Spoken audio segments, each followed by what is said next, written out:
Delicious, homemade Italian sausage that's unlike any you've ever tasted, formed into a patty and seared along with lots of fresh peppers, onion, and mushroom, smothered in mozzarella cheese, dressed with tangy marinara, and piled atop a toasted roll to become the incredibly unique sandwich called simply the Cudighi.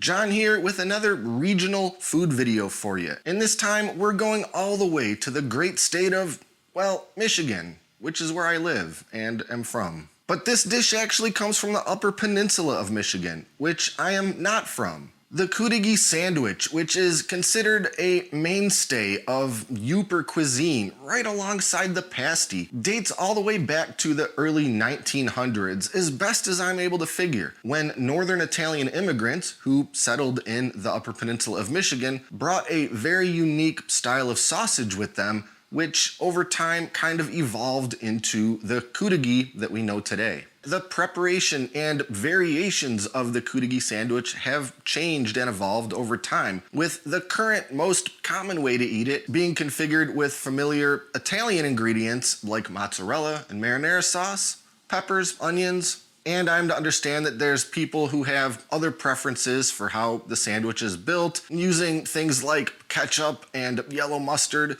But if you've been watching this channel for any amount of time, you already know my feelings on that.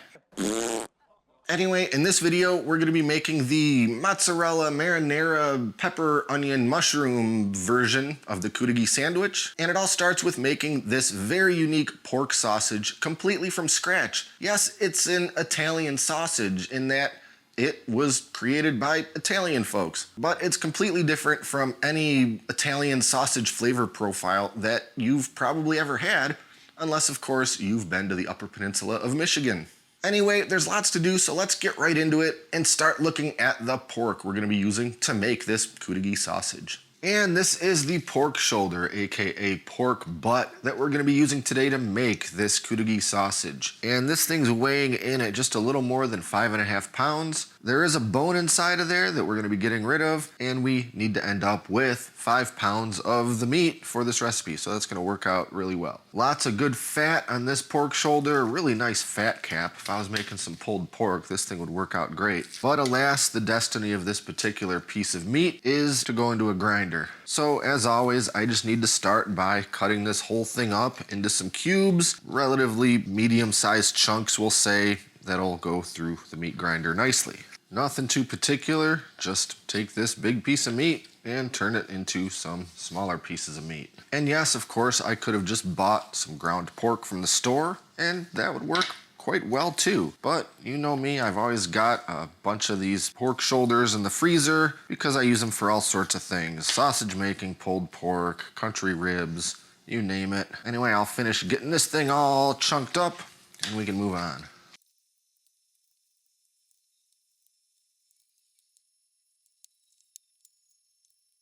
And once it's all chunked up, I've got it spread out here on a sheet tray, and now this whole thing's going into the freezer for just a little while. Get these chunks of meat nice and firm, super cold. They're gonna go through the grinder a lot easier that way. So we'll come back in about half an hour, 40 minutes, and fire up the grinder. All right, our chopped up pork is nice and firm, ready to go through the grinder. So we're gonna go through on the widest grinder plate that I have for a really nice coarse grind. And we are gonna be grinding it twice.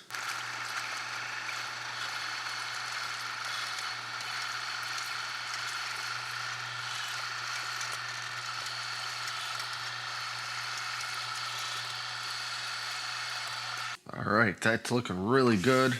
Now I'm gonna pop this back in the freezer for just a few more minutes. Get this all firmed up again just a little bit. It really does make all the difference in the world in how easily it goes through the grinder, particularly on the second grind. Now we'll just send all of that meat through the grinder one more time.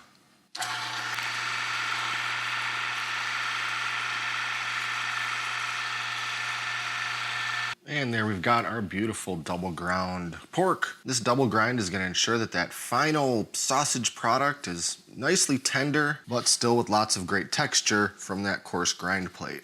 All right, meat's all ground and we can put together this seasoning blend for this sausage. Starting with some kosher salt, and don't worry about the quantities and proportions. If you want to try making all this for yourself, I'll have a link to the full recipe in the video description below. Next, black pepper, some granulated garlic, then some allspice, nutmeg, and cinnamon. Get that all mixed together. And it doesn't take a lot of knowledge about Italian sausage to know that that is an unusual seasoning combination for anything that we would probably usually call Italian sausage. But that's what makes the Cudighi unique. So into our 5 pounds of ground pork, I'm gonna just sprinkle all those seasonings over top and just start getting all of that mixed into the meat. And while I'm doing that, I'll mention that there is a liquid component to this sausage mixture, as there usually is, but we actually have to make that. You know, you normally might use something like water or even beer. Some people use milk. This sausage uses a red wine mixture, but we have to add some things to it and cook it for a little while. So let's jump back to yesterday when I actually did this step of making this wine concoction. We're gonna be using some dry red wine. But we need to fortify this wine with even more flavor in the form of some more cinnamon, garlic, and some whole cloves. So into one of these little spice steeping bags, I'm just gonna load these things in, a couple cinnamon sticks. These are pretty small. If you've got some great big cinnamon sticks, I'm sure you could use just one. We'll get those in there. A couple of these whole cloves and a couple of big old cloves of garlic. Get that bag tied shut, and it's going right into that red wine. And now we gotta move over to the stove and get this simmering. So our wine is on the heat, simmering away.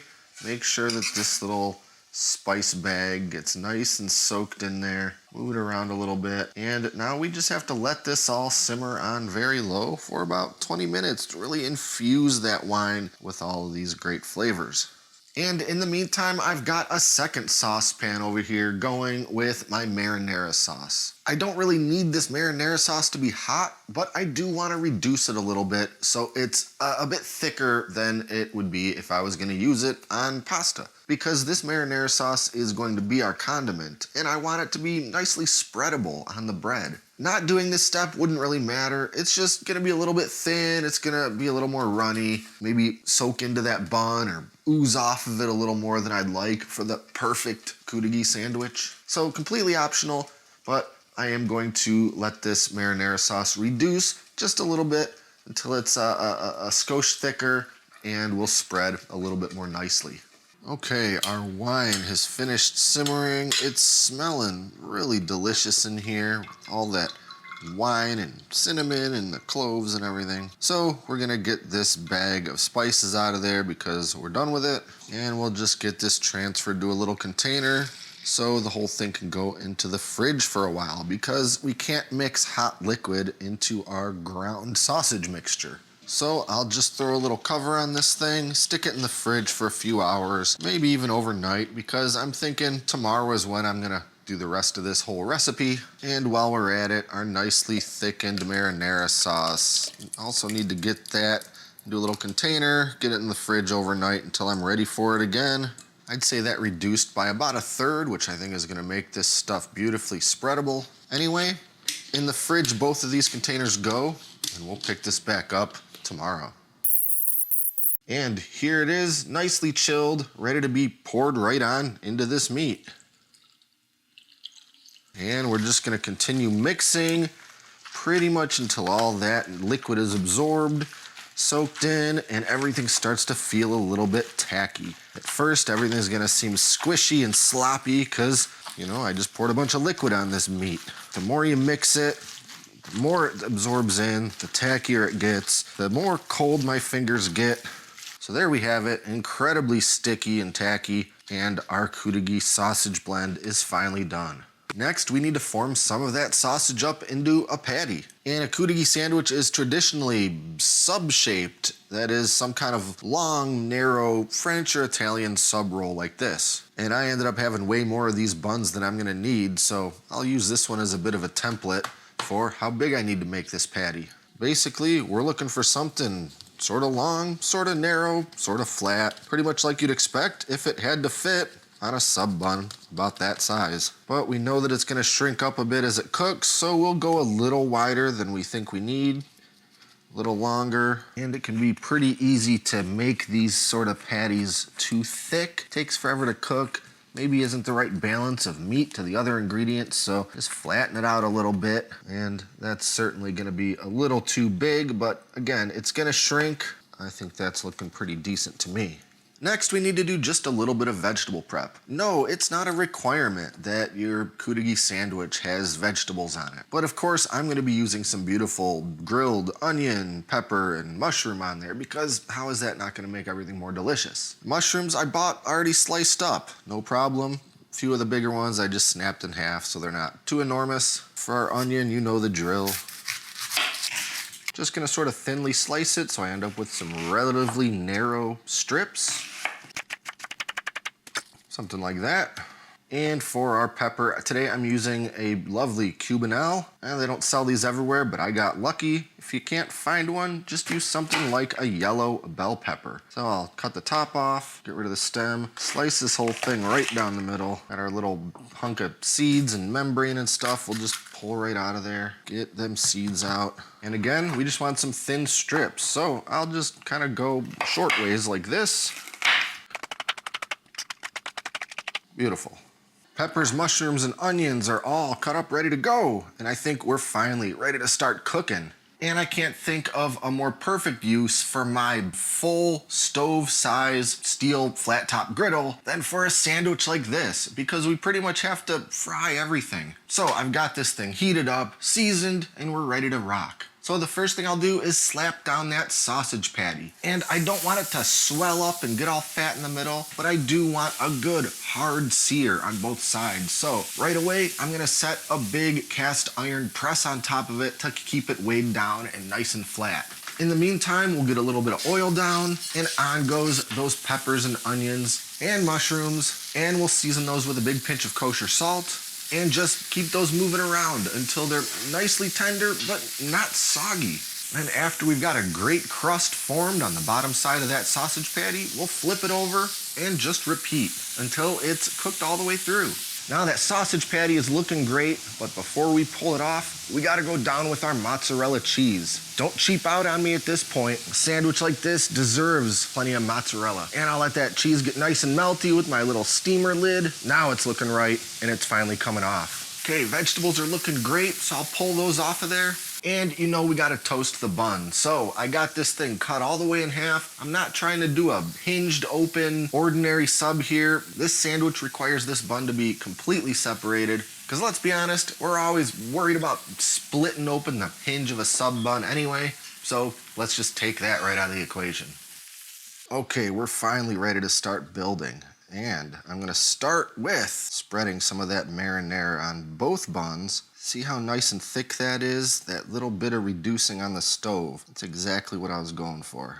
Then we're laying down that slightly monstrous sausage patty. Maybe that didn't shrink quite as much as I thought it would. Could have made it a little smaller, a little thinner, but you know what? What's to be mad about having more meat?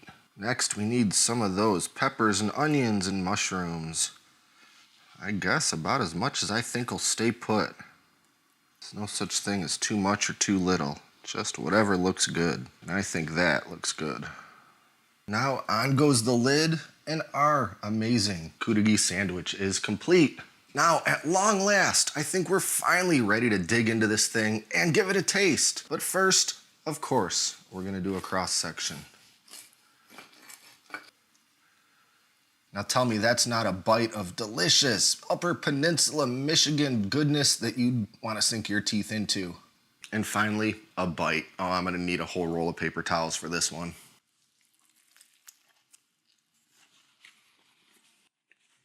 Absolutely incredible.